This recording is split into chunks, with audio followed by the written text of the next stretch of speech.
అలసిన మీ శరీరానికి శక్తి, బలం, ఆరోగ్యం కావాలా? Second shilajit resin. వీడేంటి చాటింగ్ చేసుకుంటున్నాడు? అమ్మ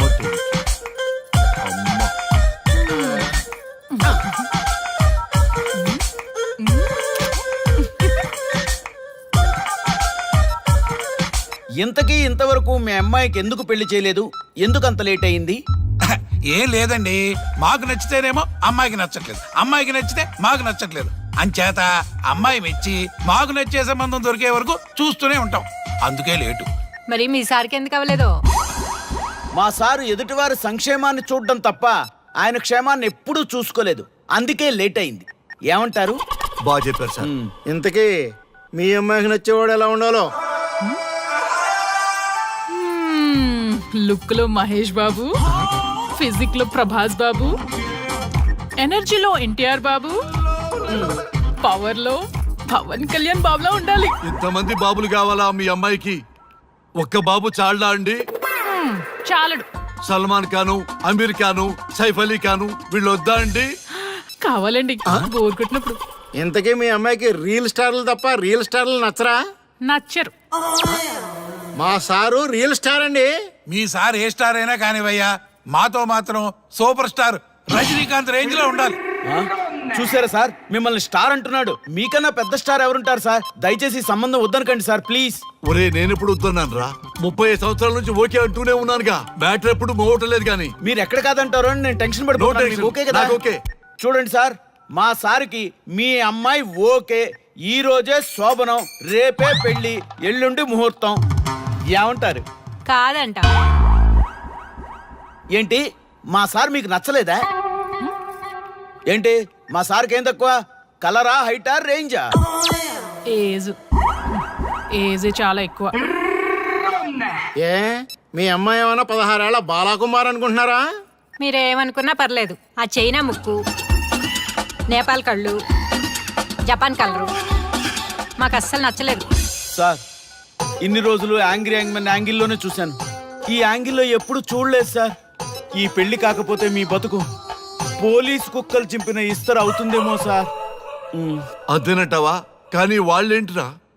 అంతే సార్, వాళ్ళ మాటలు పట్టించుకోకండి సార్. మీ స్టైల్లో మీ పెళ్లిని మీరు చేసుకుంటే తప్ప ఈ పెళ్లి సెట్ అవ్వదు. మీరు కనుక ఈ మ్యాచ్ని మిస్ అయ్యారే అనుకోండి, మీకు మిస్సెస్ ఉండదు, లైఫ్ లో కిస్ ఉండదు, అంతా తుస్సే. సార్ మీరు ఏమాత్రం తగ్గొద్దు. సార్ మీరు ఎలాగంటే అలాగే. ఒక్కసారి నేను మీతో పర్సనల్ గా మాట్లాడాలి. లోపలికి వెళ్దామా సార్? ప్లీజ్. నువ్వు ఇక్కడే నచ్చలేదు, లోపలికి వెళ్ళినా నచ్చవు. నువ్వు దానికి ఫిక్స్ అయిపో. మీరు చెప్పింది కరెక్టే సార్, కానీ నా ప్రయత్నం నేను చేసుకోవాలిగా. ఒక్కసారి లోపలికి రండి సార్, ప్లీజ్. సరే పదా, రండి సార్. నీ ముచ్చట ఎందుకు కాదనాలి? వస్తానే పదా, రండి.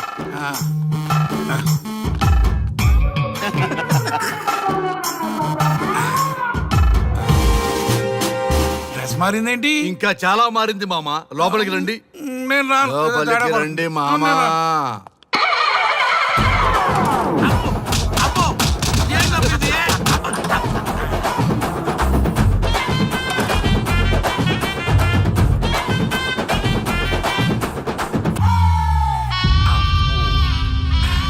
ఏమే, అల్లుడు గారి గదిలో నన్ను బాగా కన్విన్స్ చేశారమ్మా. నేను కన్విన్స్ అయితే నువ్వు కన్విన్స్ అయినట్టే కదా.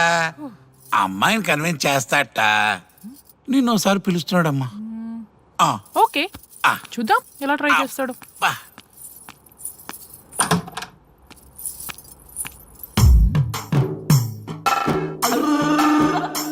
ఏంటి డ్రెస్ మారింది?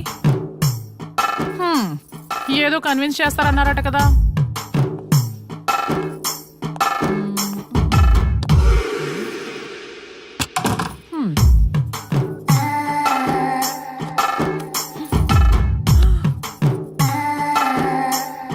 ఏంటి తేడా ఉంది? ఏంటి షర్ట్ తిప్పుతున్నారు?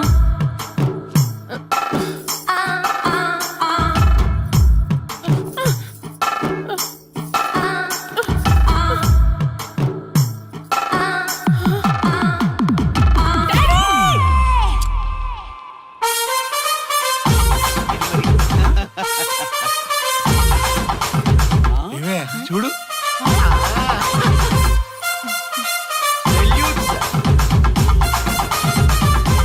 ఈ హ్యాపీ మూమెంట్ లో ఒక సెల్ఫీ తీసుకుందాం. నేను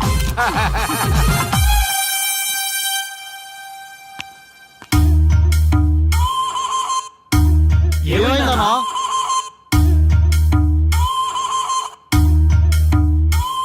ఏముందరా పెళ్లిలో?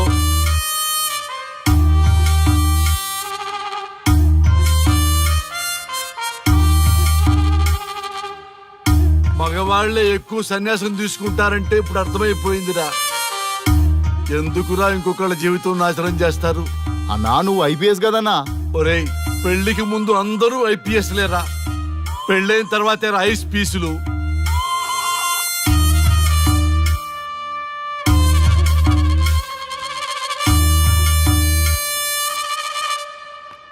భయ్యా అన్న ఫస్ట్ బాల్కే అవుట్. బార్కెళ్ళి ఏజ్ లో బెడ్రూమ్కి వెళ్తే అలాగే ఉంటుంది. ఆ బాధ ఏదో మనమే పడదాం పదండ్రా.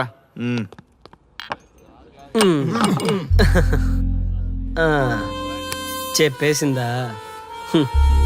మీకు చెప్పేసిందా?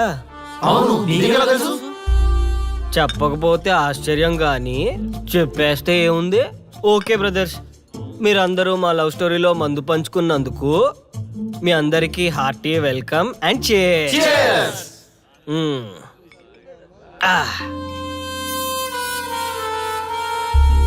ఏంటి నన్ను కన్ఫ్యూజ్ చేద్దామని వచ్చారా? అంత సీన్ లేదన్నా, మేమే ఫుల్ కన్ఫ్యూజన్ లో ఉన్నాం. మేమందరం కన్విన్స్ అయ్యి మిమ్మల్ని కలుపుదామని వచ్చాం. చూడు బ్రదర్, అద్దం పగిలినా అతుక్కుంటదేమో గాని మా మనసులో అతుక్కోవు. అరే అతుక్కోవడమేందన్నా, మాకు సంజాయితేలే, మీరిద్దరు కలుగుర్రి మస్తుంటది. No way brother. అరే ఊరుకో అన్నా. చూడండి బ్రదర్, దానికి మాటలతో పాటు బాడీ అంతా అయిపోయే. పొరపాటు నేను దాన్ని చేసుకున్నానే అనుకో, నా బతుకంతా రైతు బజారే కదా భయ్యా. అదేంటి బ్రదర్, ఎప్పుడు నెగిటివ్ థింకింగేనా? కొంచెం పాజిటివ్ థింకింగ్ కూడా చేయండి. ఎక్కువ థింకింగ్ చేసే డ్రింకింగ్ వచ్చా. అయినా మీకు తెలియదు భయ్యా ఆడవాళ్ళతో టార్చరు. వాళ్ళతో పెట్టుకుంటే అంతే. నా పేరెంట్స్ నా చిన్నప్పటి లవ్ స్టోరీ మర్చిపోయేలాగా నన్ను హిప్నోటైజ్ చేయించారు. అది నా తప్ప? ఎంతసేపు తన వైపే ఆలోచిస్తారు కానీ తనే కరెక్టు, మీరే కరెక్టు, నేను ఒక్కనే రాంగా? అదేంటారి అలా అంటావు? నీకోసమేగా మేమంతా వచ్చాం. వచ్చింది నా కోసమే, కానీ శ్రీముఖి గొప్పదని చెప్పడానికేగా. చూడారియా, మేమంతా మీ ఇద్దరిని కలపాలని, మీరు హ్యాపీగా ఉండాలని పగలనక రాత్రనక కష్టపడుతున్నాం. ఇలా చేయడం తప్ప? తప్పే. మొత్తం మీరే చేశారు. ఇప్పుడు వరకు మీరు చేసింది చాలు, నేను కోల్పోయింది చాలు. ఏం కోల్పోయావు ఆర్య? నన్ను ఇలా చూశాక కూడా మీకు ఇంకా అర్థం కాలేదా?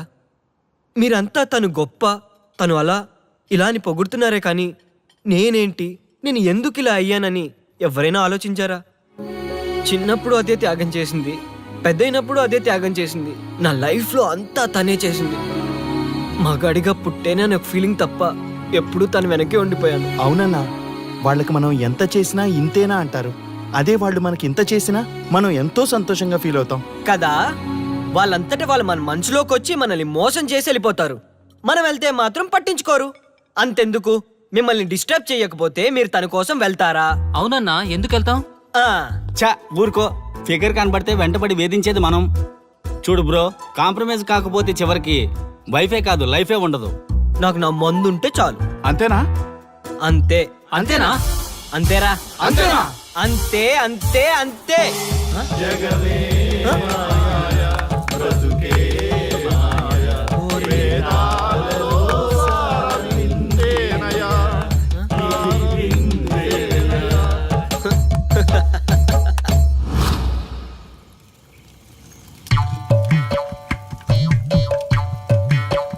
ఒక రోజు ఏమి జరిగిందంటే, కారు చీకటి, అంతకంటే కారు చీకటి లాంటి మనిషి ఒక మంచి కారులో దిగాడు.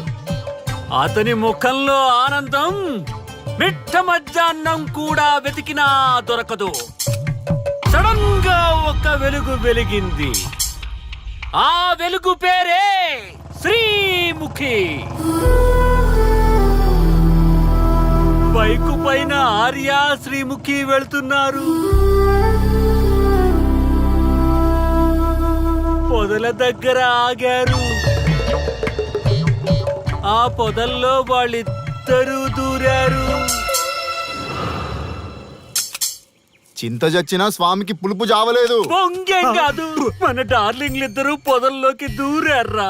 నన్ను నమ్మండ్రా దొంగ సామి నా కొడకల్లారా. రేయ్ ఎవడైనా ఒకటి వెళ్ళి చూడండి రా. ఈడయ్యా ఈడేడుపు తట్టుకోలేకపోతున్నాం. వెళ్ళండి. నేను వెళ్తా. వాడు వచ్చేలోపు ఏదో ఒక స్టోరీ చెప్పు. అన్నా, నువ్వు చెప్పేది అక్షరాల్లో నిజమన్నా?